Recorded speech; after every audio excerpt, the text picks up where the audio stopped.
Hello everybody. I wanted to kind of show progress within the binder.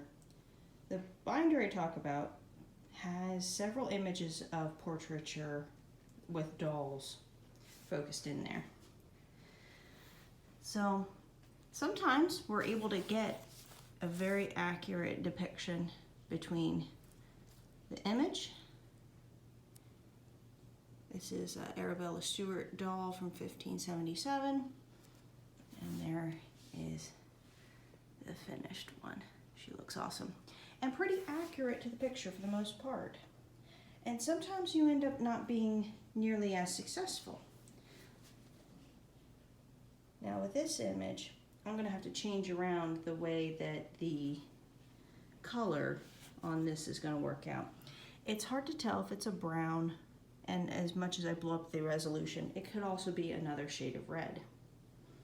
But for the most part, the dress is right, but the face is not exactly as wonderfully round and moon-like. So sometimes you have to start again or do a different version, but practice makes perfect. This is one from Past Ice Dragon here. This is three young girls from 1620. And my version. This one is made with my own hair. We have feathered head dress. I mean, they're front to back finished. Yeah, completely all the way around.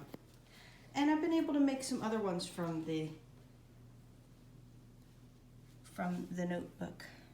This one being more of an orange Cranach-like one. And this is sort of how we have the current version.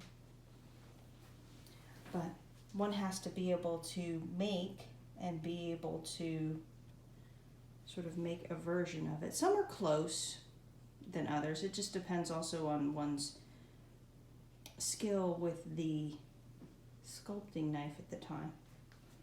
This one normally has hair that's completely undone, which it is, but I have it covered in a little coif, and she has a veil. But the colors are right. The dress is a Cranach style, and I even found miniature pottery for them to hold. Now, these have wire armature bodies underneath and sculpted hands and faces. I'm trying something a little different, where I'm able to sculpt on a wooden base, sort of like a wooden mannequin figurine.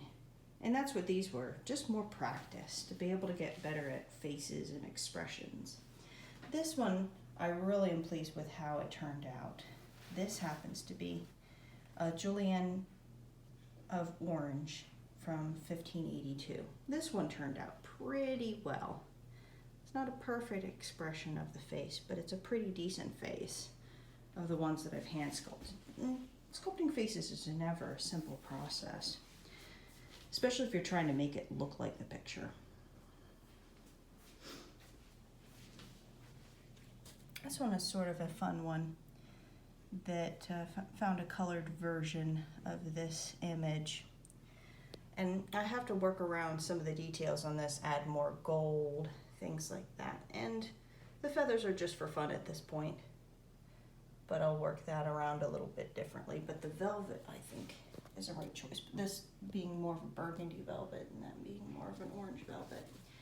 And I did this one for my own fun, which happens to be St. Clair. She's all done in linen and meant to look like an ecclesiastical nun's habit from the Order of the Poor Clares. So a little homage to the religious aspect of the dolls that we kind of discussed in my previous video about Santos dolls. We have this earlier one from 1502. I'm going to have to rework the dress here to make it properly fitted. In that case, more like a proper coterie D. But I think we're on the right track with the headdress. Maybe some more orange decoration in the back here. Something like that might be needed.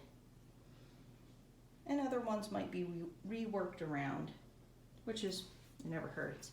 This one is a particularly large doll that is pretty big compared to the size of the child.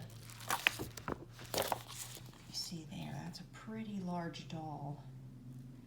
So that's kind of where she's based out of, is got to figure out how to make the little tassely bits on the fabric, but for now, that's the beginning versions of it. So they're sort of in a variety of stages. Some are pretty much complete. Other ones could use some more styling and detailing. But I wanted to show the progress that I had made from the images in the binder. And the only way you get to really truly learn, in my opinion, is by doing. So I've done quite a bit. Most of these live in either the cabinets, display cabinets in my bedroom, or there's a dedicated cabinet under my Santos dolls that these guys live in at this point. But all the doll research is coming together. And sometimes it's fun just to pick one out and really focus on it. Like this one and this one, they took a better part of a year because I had to learn lace making with this particular one. And this one I had a lot of extra decorating work to figure out the proper styling, including even the gold little pieces that you see on the bottom. Those O's of gold.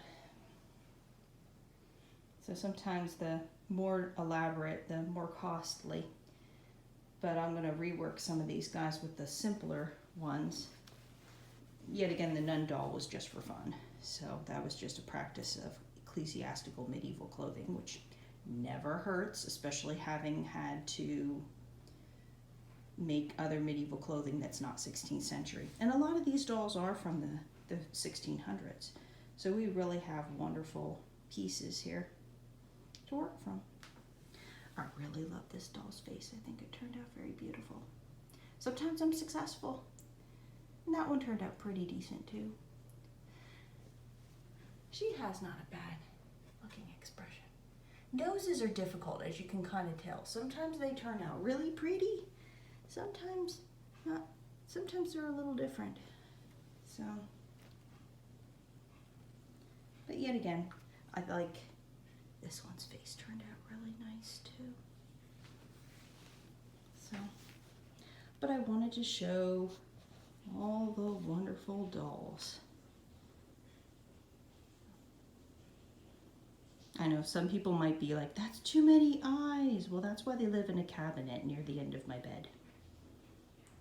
I don't have too many of them out all at once. Also because of the cats. You can't really have the cats trying to chew on all the feathers and the skirts and such. When I was setting this up, they were trying to bat at them, so unfortunately they had to go in the basement. But this is sort of the precursor. This sort of shows a general idea of the relative fanciness you're seeing of most of the dolls. I mean, a lot of them have ruffs and cuffs and elaborate dresses and things like this. So my goal with the medieval ones is we're scaling that back and going simpler. So my seams and stitches are going to be more important than they already are with a lot of these outfits that you're seeing here. But I wanted to at least kind of show the body of work that I had done over this past winter. I'd say 95% of it's hand sewn.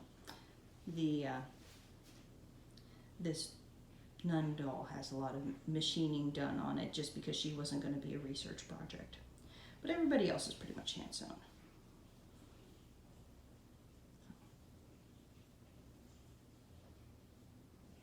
They're fun. They're awesome. It's all the dolls and all of the pictures to go with the dolls. Now keep in mind, I'll still be working on changing some of these around. Maybe not as much these two. They're pretty much where they're at. I'd say this is pretty close. That's pretty close. I may rework this one a little bit with some of the trim. I'll figure out another version. She's pretty close, so I'm keeping her pretty much the way she is. But some of these other guys, I think I might rework in a different way. So, options, all sorts of fun stuff. And more sculpting practice, which is always needed. Never gets old. But I wanted to show you the new idea with the baseline besides the wire armature, which is very, very period. But that you end up with something also just as sturdy and a great sort of fashion model-like item. If you have any questions about a particular doll, please leave them in the comments. You can also get a hold of me at my blog, Tudorosities, if you search it on Google. Or you can email me at fairydustcollector, FAERYDUSTCOLLECTOR @gmail.com. So you can always get a hold of me with questions for dolls because it's fun.